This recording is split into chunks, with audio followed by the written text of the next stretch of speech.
We have 9 participants, now 10. So I think maybe we wait 30 seconds, but welcome to those of you who are already here. People are signing on at a fairly rapid rate right this minute, so I'm going to hold on for just a few seconds.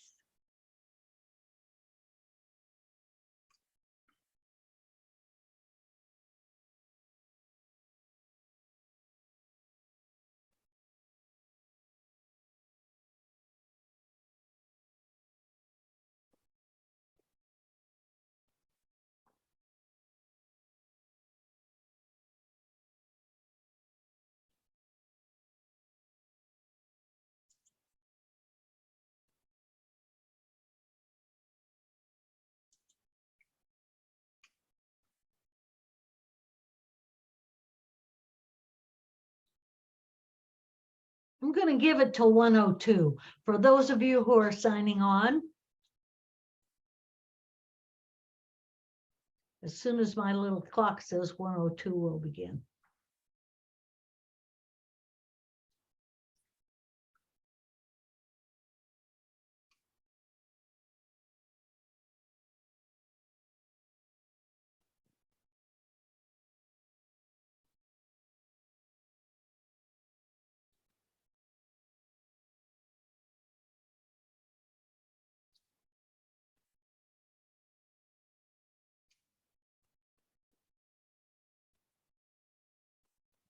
Okay. Hello, my name is Sandra McDonald, and we want to welcome you to Embellishments for Advent and Christmas, offered by the Great Lakes region of the Presbyterian Association of Musicians. We are so glad you are here and are joining us. Our plan is to offer you a few ideas for using handbell peals during Advent and Christmas. Our 3 presenters this afternoon are, in the order you will hear from them, Janet Langhorst, who is Director of Music Ministries at Kennedy Heights Presbyterian Church in Cincinnati. Why don't you wave, Janet? Ann Woods, who is Director of Music at First Presbyterian Church in Escanaba, Michigan. And David VanderMeer, who is Minister of Music and Fine Arts at First Presbyterian Church, Ann Arbor. They've worked together to bring you some ideas that can be used at the beginning of a service, or perhaps as an invitation to gather for worship, or any time throughout the service as a hymn introduction, or lots of other ways that they will tell you about as they present. We have tried to gather suggestions that work for different numbers of ringers and also for different experience levels. We will leave time at the end for questions and answers. So please put your questions in the Q&A and mention if they are for a particular presenter. So again, welcome, and we'll begin with Janet. And I think when she cues David, the screen share will pop up. All right. Hello. As Sandra said, my name is Janet Langhorst. I am going to be, with apologies to Julie Andrews, starting at the very beginning of what we can do with a limited number of ringers or ringers of limited experience. So many churches at this point are still coming back after COVID and still rebuilding. And all of us lost some singers and ringers during COVID, either to illness or moving or all kinds of reasons. So I'm going to talk about some of the more basic ways you can add bells to a service without having to have a whole group of people standing there playing a printed piece, which is really the kind of the thrust of this entire thing. What are other ways you can use bells? So the first way I'm going to talk about is enhancing a hymn and not just doubling the notes. The first one I want to mention is Away in the Manger, and Dave has a screenshot for that. This, as you can see, is super simple. It can be done with 3 ringers, each playing 2 bells. It's very, very simple. It's just broken chords. I have done this with children. It's actually very easy for them. I usually do it with everybody rings 2 bells, which is not terribly complex, because if you do that, each person has their own beat in the measure, your ringer 1, 2, or 3. And then it's very easy for them to learn to do that. And they don't even have to read this music that's there. They learn that, you know, when I put up a number 1, that's the 1 chord, which you don't worry about telling them. The 4 chord, the 5 chord, they know which bell is which. And you can really very easily teach this by rote.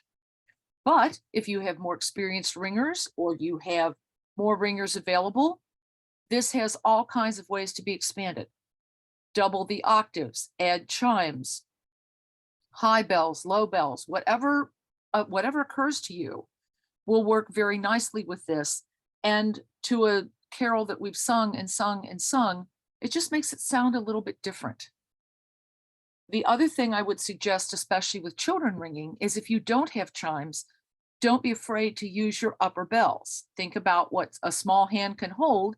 And if you're at your very highest bells, that's fine. But it makes it something that they can feel secure doing, whether they're adults or children.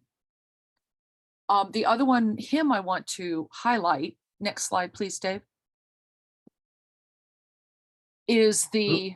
Why is it not moving? Whoop, okay. Huh, Are we stuck?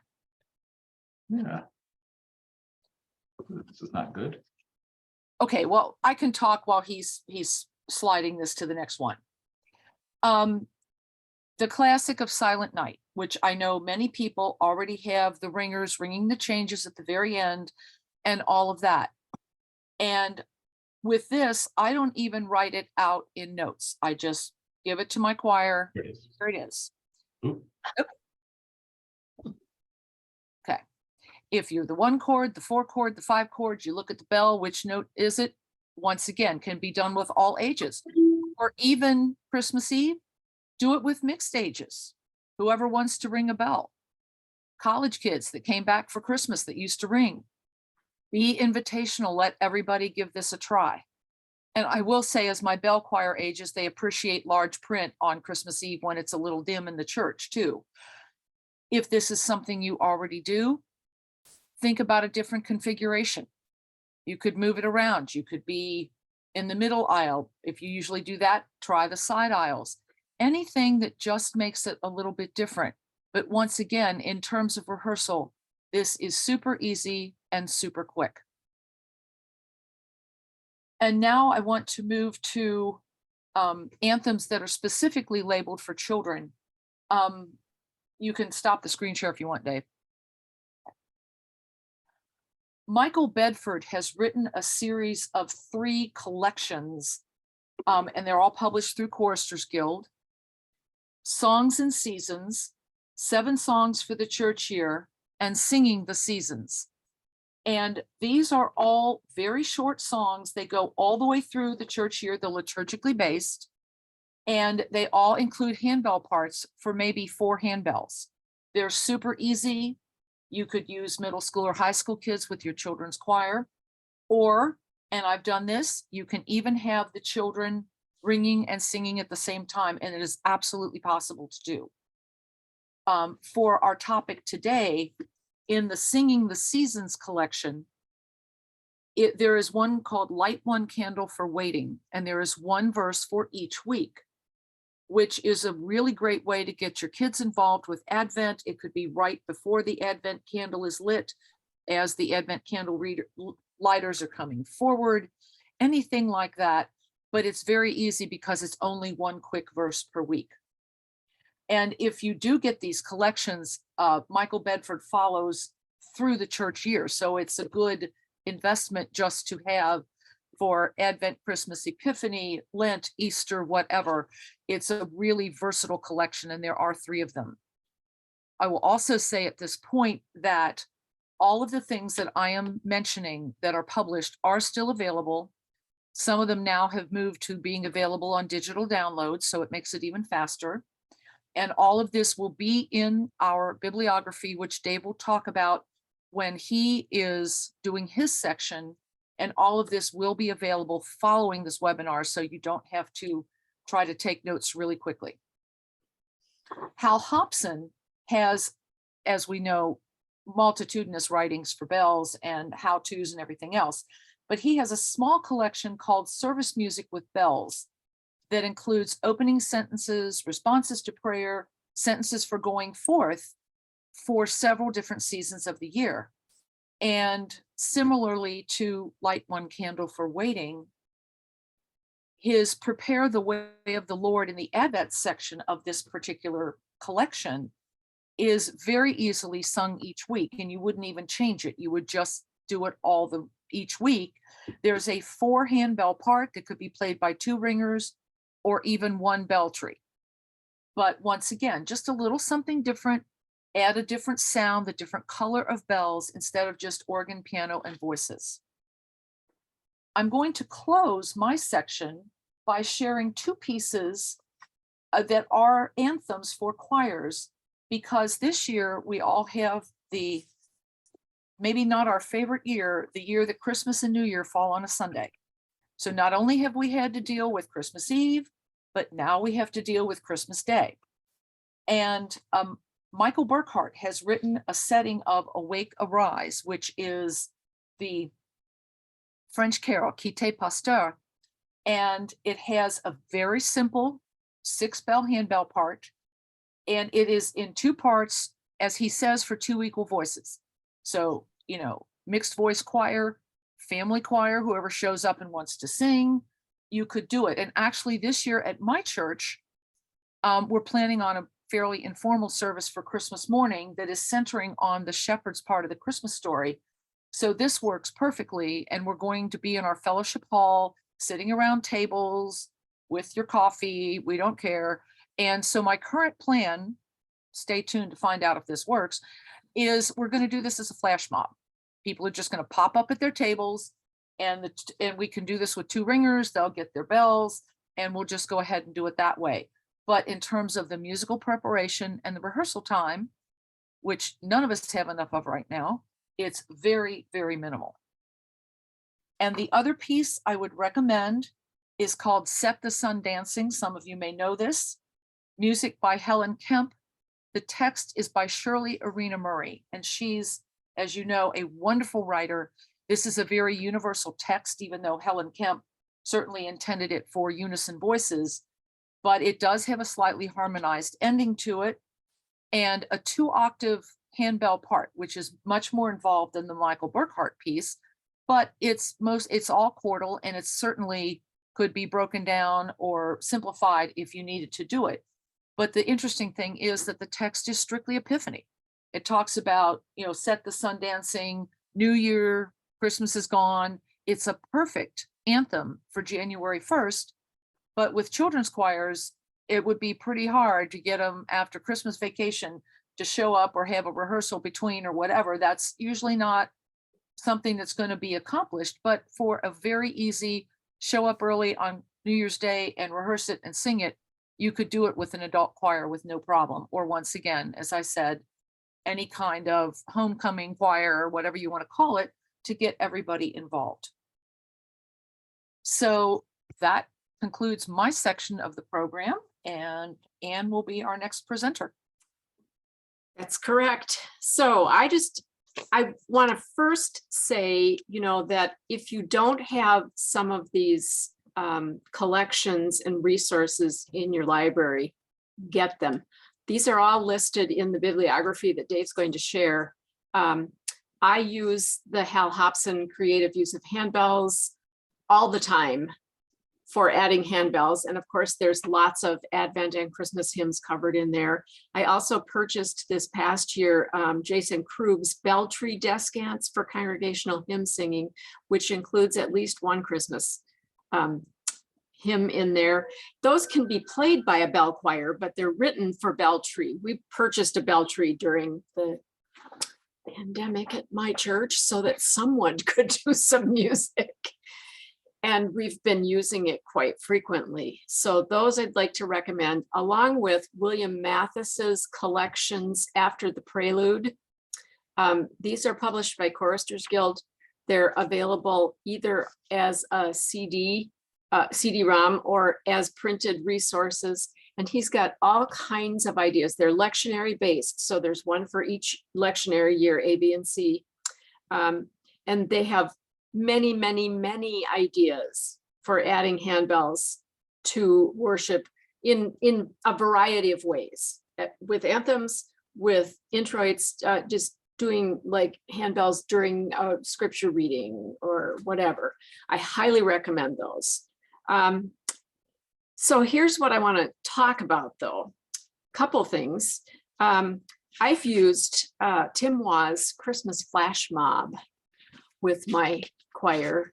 It's fun to do as a flash mob, obviously. We wound up at the local Walmart and had a wonderful time doing that. But I also think that this could be something that you could use as, say, an introit or something at the beginning of your worship service, or at the end of the worship service. So think about those. This is published by From the Top, and there are 3 carols in there: Carol of the Bells, Deck the Hall, and Joy to the World. I like those. Think about picking out a part of a published piece. My bell choir has frequently used Julie Turner's setting of Let All Mortal Flesh Keep Silence. The very beginning of it has singing bells and just the melody, a whole verse of it, you know, that would make a lovely introit or even a benediction response. The other several things that I want to talk about, Janet was talking about Silent Night. And one of the things that we've done with Silent Night, in addition to having the bells play the chordal accompaniment, is to add a zimbalstern. I didn't know what a zimbalstern was until I went to grad school, like 20 years ago. And I was just fascinated because I don't think there's a zimbalstern anywhere in the Upper Peninsula. So I had never heard of it. And I was just charmed by it. So here's what we did. We took the top 4 or 5 bells in the pentatonic key that we do Silent Night in. So if you do it traditionally in C, then you want C, D, E, G, A. Use your highest 4 or 5 bells, hold them in a circle and just stir them with a mallet. And it sounds just like a zimbalstern. It's so much fun. The other 2 things that I have for you are something that you can do with the Father's Love Begotten, the Divine Mysterium tune. I think Dave has a picture of that. So here's a suggestion. This is one way to do this. We did singing bells in the bass clef, and we had 4, I think, no, not 4, 3, just 4 bell trees that we malleted randomly. But here's some other ways that you could do this as well. Forget about the singing bells. Here's something you could do.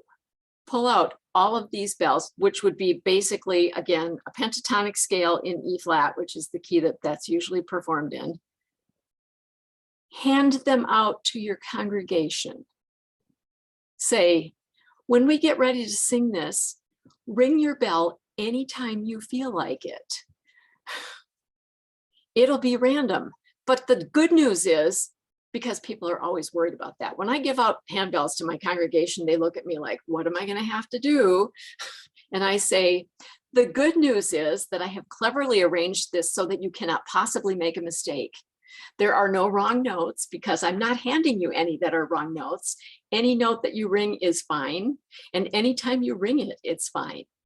I just pull out my set of handbells, my set of hand chimes, my backup set of hand chimes, and hand out these pentatonic handbells and chimes to everyone in the congregation that walks in the door and say, when we sing this hymn, just ring away. But you can certainly do it with bells, with a choir with several people. This would require 5 people doing singing bells and 3 bell trees.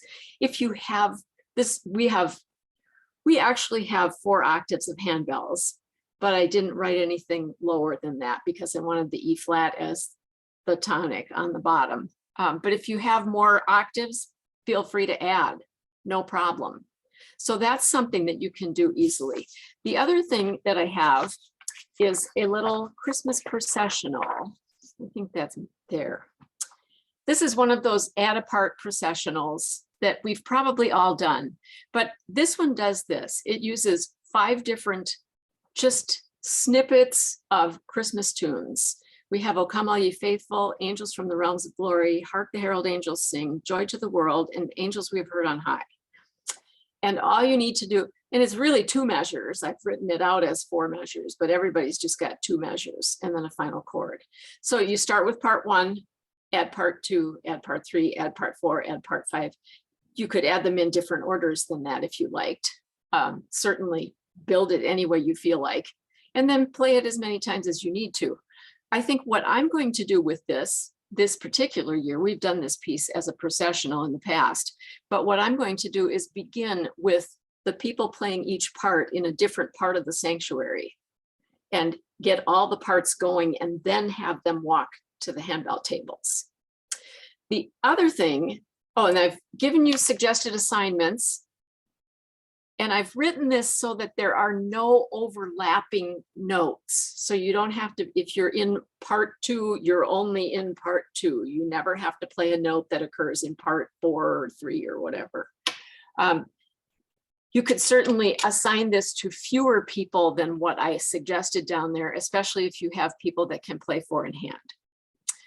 And the final thing that I think would be a cool thing to do, and we've probably, many of you have done this, but you've seen the streamers that people use. When you're processing, they're so lovely if you can ring and you have these flying ribbons.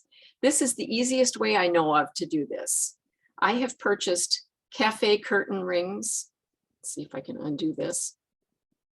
These are the pinch ones that you just, and then fold a few ribbons, or even you could just cut ribbons shorter than that, put them together.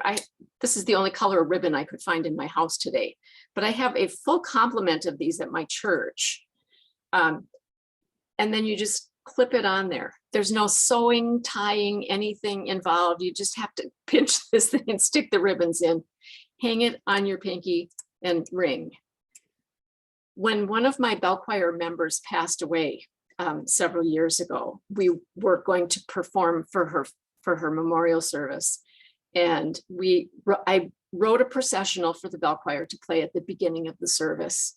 And one of my ringers, who happens to be a very staunch Michigan State graduate and fan, said of my ringer who had passed away, who was a U of M grad, she said, well, we have to have maize and blue streamers for Patty's funeral.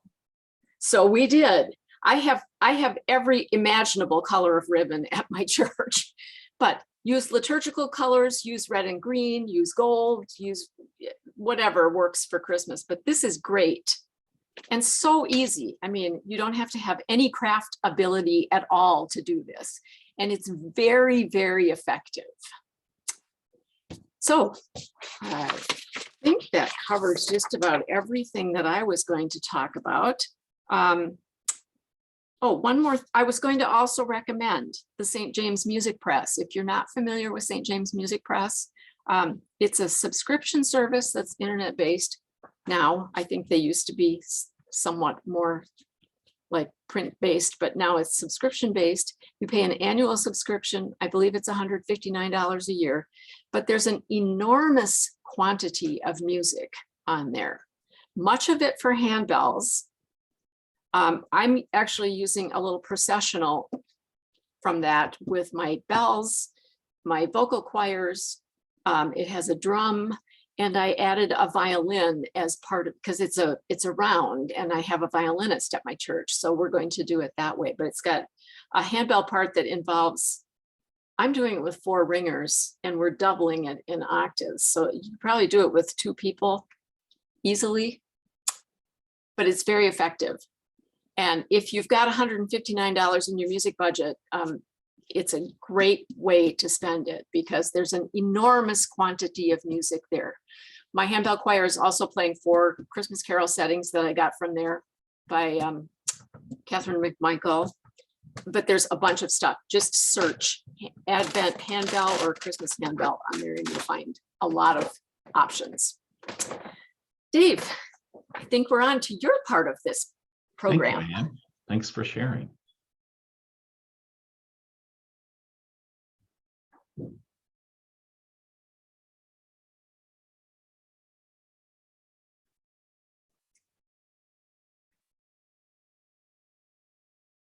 Oops, that's yours. There, nope.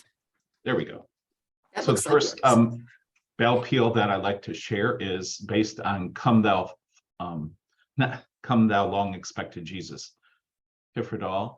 And again, like Ann said, this could be done with all 5 groups playing the bells. Some are duplicated in different places so that you could use one of the lines, like group 3 could be on chimes, or if you have Orff instruments, you could use Orff instruments on that. Then there are 2 bell trees, and I usually put one on each side of the sanctuary and double the melody of Come Thou Long Expected Jesus. It's a hint of the melody. It's not the entire part, but this could be used either as a hymn introduction, or it could be a separate peal, like before the lighting of the Advent wreath or candles. Again, you can pick and choose how many people can participate in this. You can add octaves if you want, if you have multiple bells, but it works beautifully. And if you don't have bell trees and enough people to ring, you could, as Ann said, if you have an instrumentalist in your congregation, I always try to involve youth in some aspect in our worship services, that if there's a instrumental person, please use them on the melody as well. That's another way that you can involve more people rather than just having the bell trees play it. Second one is an Advent bell peal using singing bell technique. So the bass bells, the low bass bells, if you have the lowest octave. If not, you could transfer those pitches up an octave if you only have 3 octaves of bells. And then up above in the treble clef are those whole note chords. And then a bell tree could then play the melody of Let O Come, Emmanuel. And again, if you don't want to play the melody on a bell tree, you could have separate ringers ring the melody as well. And that could be done on chimes, again, or if you have Orff instruments, or if you would prefer to use an instrumentalist. And again, all of these will be shared after the webinar is over today, so that you don't have to jot down all of these. This is based on the Caroline de Westminster theme that organists play. So it's based on that with chords underneath.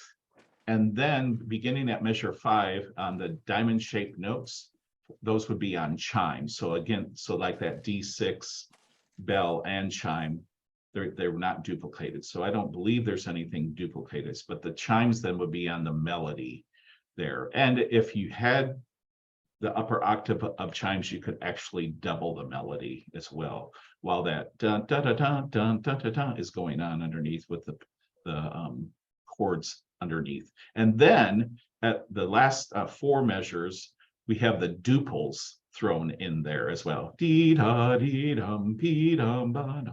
That can keep going. Now, if that's too hard for your ringers, you can just eliminate that and just play those last 4 measures as is, without the duples. But that just depends on the ability of your ringers. But this just feels joyous. I think we're going to use this on Gaudete Joy Sunday, the 3rd Sunday of Advent. And then this is Angels We Have Heard on High. Again, chord clusters in the bass clef, and then a little flourish with the treble bells. Again, that can be doubled up an octave. The flourish part can be doubled up an octave as well. And again, if you want to use chimes in the bass, you could do that. Just all of these are geared to be very flexible.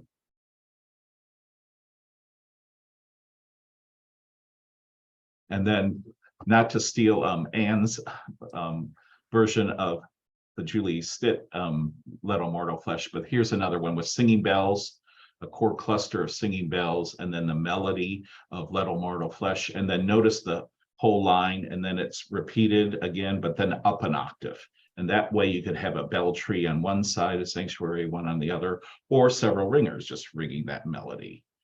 Can be on either side of the sanctuary, but that could be used again as an introduction to Let All Mortal Flesh, or as is for a part of the liturgy. So those are the ones that I would like to share.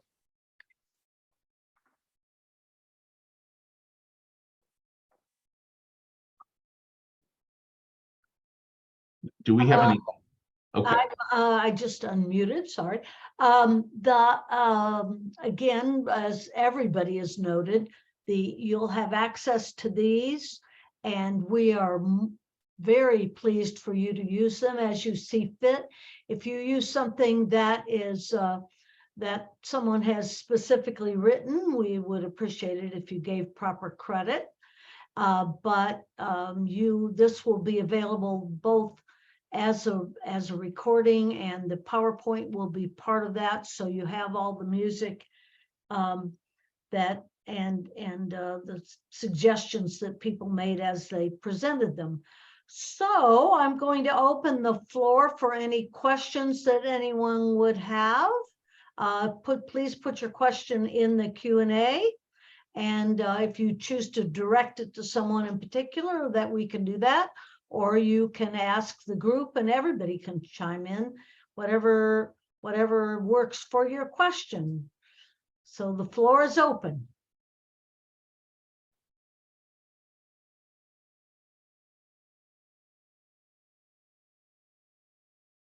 I'm not seeing any questions right now, so I wonder if any of our speakers have anything they'd like to say, kind of in response to what one of the others said, to give people an opportunity to think about whether they have a question or not. I would like to mention, bouncing off of what Dave said, that where he talked about playing certain things on Orff instruments, especially with children's anthems, the reverse also works. If you have an Orff instrument accompaniment notated in the anthem, it can also generally, without alteration, be picked up by handbells. And if you have to change something a little bit, it's not a whole lot. So a lot of Orff instrumentation is interchangeable with handbells, and a lot of that appears in children's choir literature. The other thing that I would add is that, you don't need to own a bell tree in order to play a bell tree. Because easily you can string 4 or 5 bells and use a mallet on them, just holding them by hand. When we did the Let All Mortal Flesh Keep Silence, we used the beginning of that piece as a processional.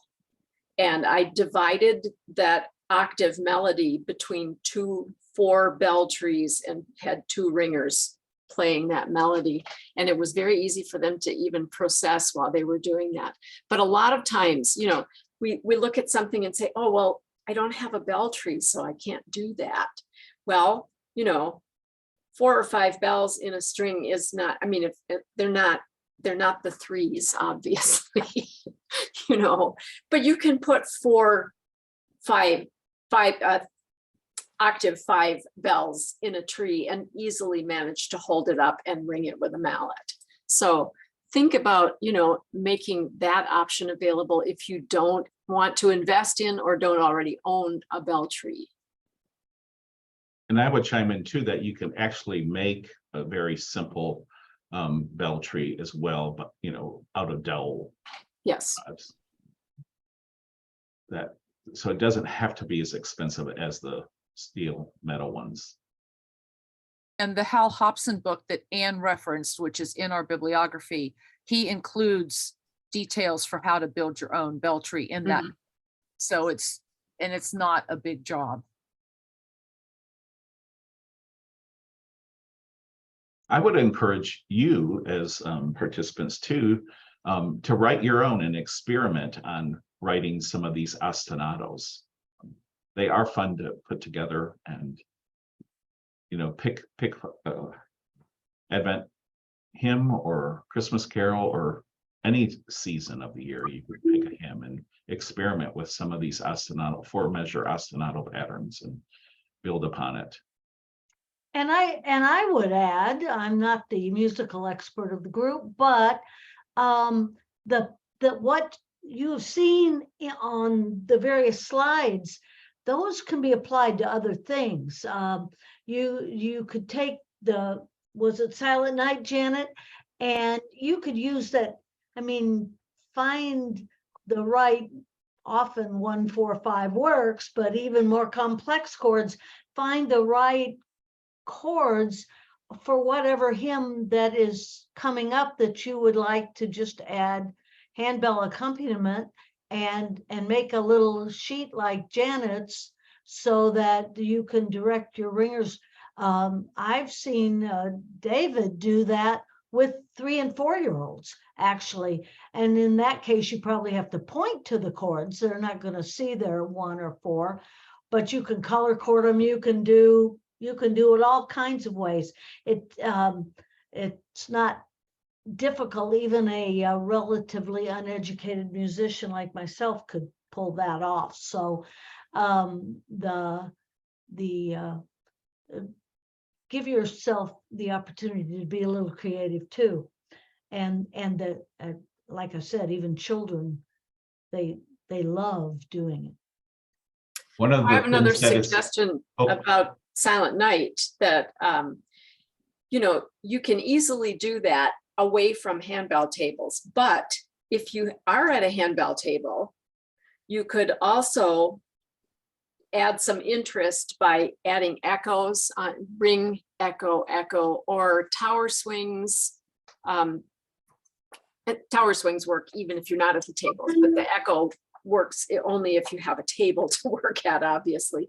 But sometimes if you do a different technique on each verse of it, that would add some interest to it.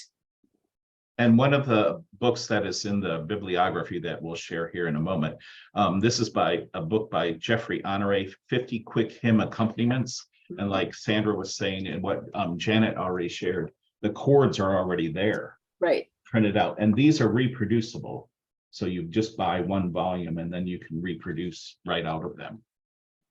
So a lot of the work's already done for you. Yes. And The other thing that I didn't think to mention earlier, and the name of this series escapes me at the moment, but they're the ones where you have a book for each bell. Oh, yes, for the both on hymns, Christmas carols. There's patriotic, there's old songs, Right. but there's And the Christmas, notes are there's the 2 different chord. Christmas books. Right. They just have the text of the Christmas carol, assuming that everyone knows the tune, and they circle the syllable that you ring on and underline when you're supposed to damp, or it's the other way around. I don't remember now, but the book, everything is in like 2 or 3 different keys because they're only set up for certain bells, but it works great. I mean, you could use those for congregational singing easily because we've they're used those generally for- pretty close to the standard keys. We've used chimes on those and Mhm. Christmas caroling. Right? Yep. And I believe one year we passed them out and we have in Atlanta, if Vicky's still on, she can say more about it, but or put in the chat more about it. But we one time did that with our Christmas morning breakfast we had for the men staying in our homeless shelter. And it's because it's circled on the syllable you're supposed to ring on. It's pretty easy. It's pretty easy to get the congregation involved. Mhm. Well, it appears I see no more questions. David is going to share a bibliography and maybe point out something in the bibliography or not, as he chooses.